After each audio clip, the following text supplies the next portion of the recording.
Okay, so today we're going to start talking about Fahrenheit 451. Um, Ray Bradbury is the author. He was born in 1920. He recalls having an intense fascination with monsters, magicians, and adventure films. He began writing stories at the age of 12. He was fascinated with the ideas of science fiction and the what ifs of things that are going on in the world. He loved questioning things. He loved creativity and imagination. In 1940, he sold his first story, and this novel, as well as his later novels, it combines science fiction with social commentary. What is social commentary? Social commentary is questioning things that are going on in society, and I will talk about that more in a minute. So, all of his stories explore the threat of nuclear war, censorship, racism, conformity, and the dangers of technology. These are all issues that are still prevalent today. They still come up in all of the literature and the movies and the songs and everything else that is written or visual expressions of people's opinions and ideas. So, what do you think? Despite its benefits, technology can have unpredictable consequences in our society. We have talked about what are some of the potential consequences. We've talked about that with Mary Shelley. We've talked about in Frankenstein. We've talked about that when you wrote your monster stories. So, this is one of the questions that Ray Bradbury focuses on. The novel was actually published in 1953, so that was before my mom was born, if that gives you any idea of how long ago that is. It's a novel of social criticism. It warns against the dangers of suppressing thought through censorship. We're going to talk about censorship in a minute, but it uses the conventions of science fiction to convey a message. So the author's message was an impressive government left unchecked can do irreparable damage to a society. What that means is a government that has unlimited power, that nobody, reins in or controls. If it's just left to do whatever it wants to do, it can completely damage a society beyond repair by limiting creativity, taking away the freedom of the people, limiting ideas and thoughts and individuality and self-expression. All right, so what is social criticism? It analyzes social structures. By social structures, I mean like the way that a society is set up, who's in charge, who has privileges and opportunities, who gets to say what happens and what doesn't happen, who has a voice, who gets to make the rules, those kinds of things. It aims at practical solutions by specific measures, radical reform, or even revolutionary change. So it questions all of these things of the way society is set up and then tries to come up with ideas that would make sense on how to fix it. Sometimes in really crazy ways, but still solutions. Fahrenheit 451 is a social criticism against the dangers of suppressing individualism, suppressing thoughts and ideas. And it does it specifically in the book through this idea of censorshiping or creating censorship against books, because books hold ideas. And ideas make us think, they make us question. Sometimes they change our minds, sometimes they broaden our perspectives. And if we take away that right, then the idea was maybe people won't think or question things. So, historical context. It was developed right after World War II. It talks about, if you think about the 1950s, the things that were going on in the world, we have just finished World War II. Everybody realizes how terrible things turned out with the Nazis and the Holocaust and communism. Everybody is terrified of communism and communism coming and taking over in America. They are terrified with this idea that there could be an influx of communists hiding among us and that they're going to take away our individuality, they're going to take away our freedoms. And the other things that were going on as far as other social criticisms during that time were George Orwell's 1984, The Animal Farm, which are also social criticisms of things that were happening in society. So in the 1950s, if you pictured the 1950s in your head, maybe you'll have the same idea I do. When I picture it, I think about Leave It to Beaver with the women wearing the little dresses with the bell kind of skirts that come to the mid calf, always wearing high heels and lipstick, their hair always done. The men wearing suits to work with a briefcase, coming home and saying, "Hi, honey, I'm home." During this time, most families were considered middle class. The economy had taken a large uptick. It was booming, and consumerism was all the rage, which means that people now had money. When they didn't have money during the Great Depression, now they had money. And in order to show how successful you were, you needed to have all of these things. You needed to have the nice house in the nice suburban neighborhood. You needed to have a television in your living room. You needed to have all the appliances, and the nicest lawnmower and all of the things that those prove that you're successful. Um, the electronics industry became the fifth largest industry ever. Like I said, televisions were huge. Where before this, radios had been the form of getting your news and also of entertainment. Like families would sit around the radio at night and listen to shows on the radio. Now, families were gathering around the television. Like I said, automobiles had a booming culture during this time. And then all of these wonderful, successful things that were happening in our economy and in people's personal lives, they created this culture of don't ask questions. Let's just, accept the fact that everything is good and let's follow orders. Everybody's going to be successful if we just do what we're told, which tends to happen when things are going well in society. When things are not going well is when you see lots of questioning of who's in charge, why they're making those decisions, whether or not we should agree with them.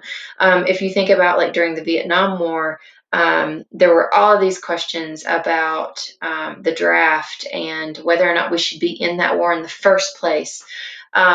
We continually have those kinds of situations where when society and our economy and our government and our culture, everything's going well, then you see kind of a calm. People don't tend to ask questions. But when things are chaotic or they seem tense or stressful or there's a lot of arguing going on, a lot of unrest among people, then you will start to see a lot more people question those in charge. And this is what Ray Bradbury was addressing, was this idea that if we take away the things that make people think, I mean, it's kind of like a sarcastic thing, but in his book, he's got this idea that the government and the people in the book say if we take away what causes people to think, then they will not think, and therefore everybody will be happy. Obviously, Ray Bradbury doesn't think this himself, but he poses this what if question in his book. Personal context.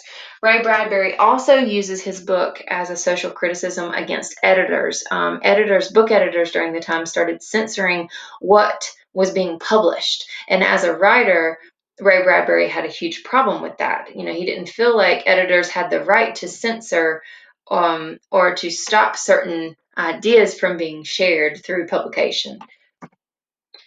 All right, so in his book, Ray makes a lot of predictions. He's doing it as if we continue down this road, what if we continue down this road, then these are the things that might happen. But he actually comes up with a lot of things that we are predictions that have came true, and it's kind of freaky. So in the book, you see, especially the main character's wife, she has these seashell radios in her ears, and for us, it would be considered earbuds or AirPods. But in the 1950s, those things were not invented yet. We didn't even have cell phones. So we definitely didn't have cordless radios.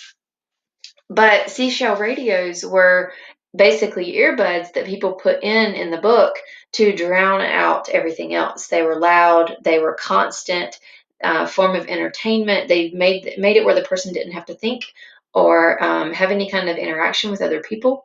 There was also these things called parlor walls.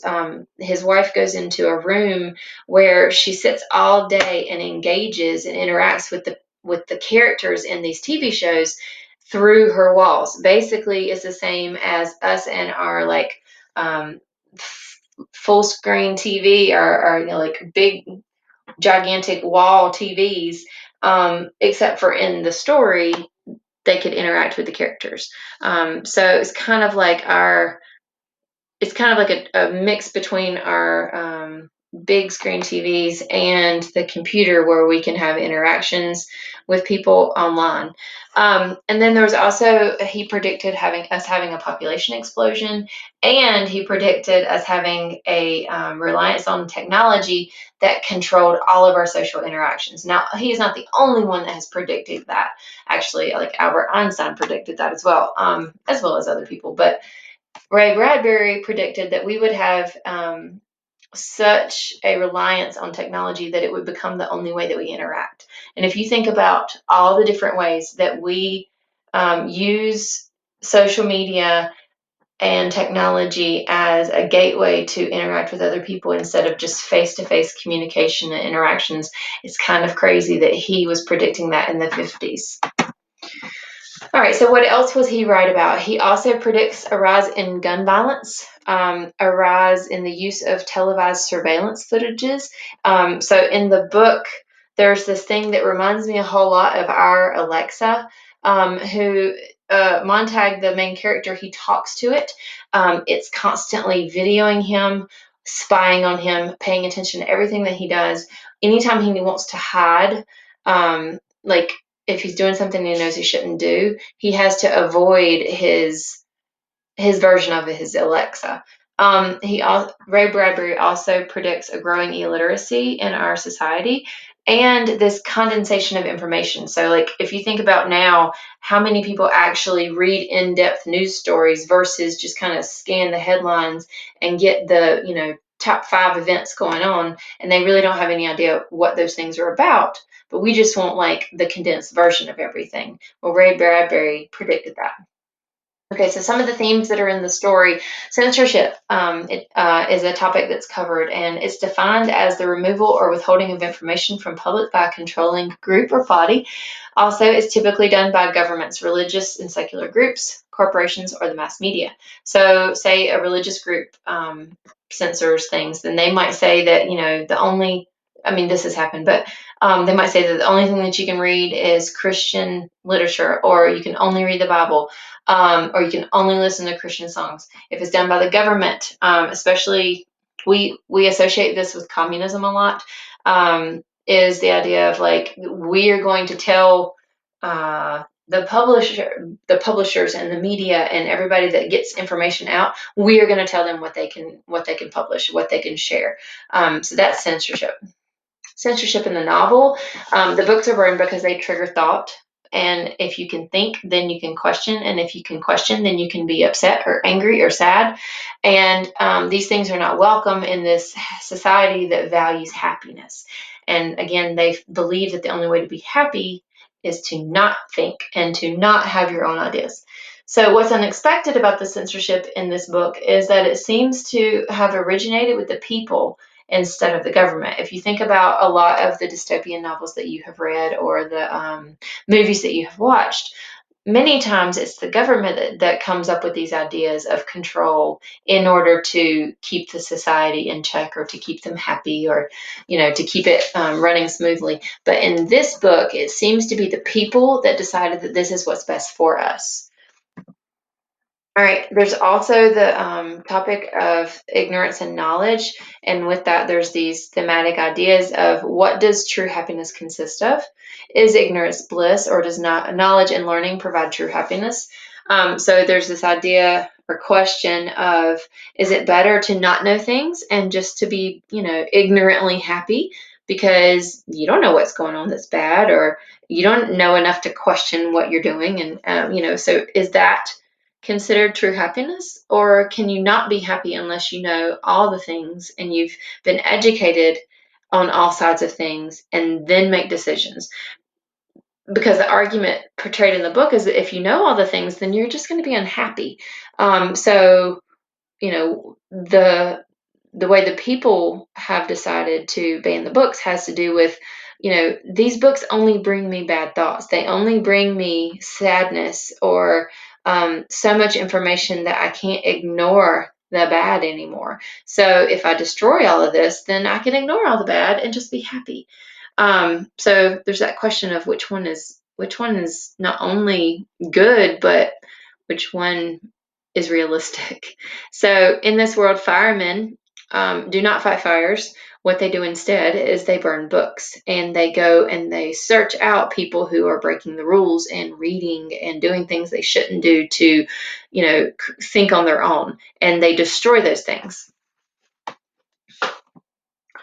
All right, there's this also this topic of technology deadening human experience, and there's this theme that if we rely too much or too heavily on technology, then it's taking away our humanity.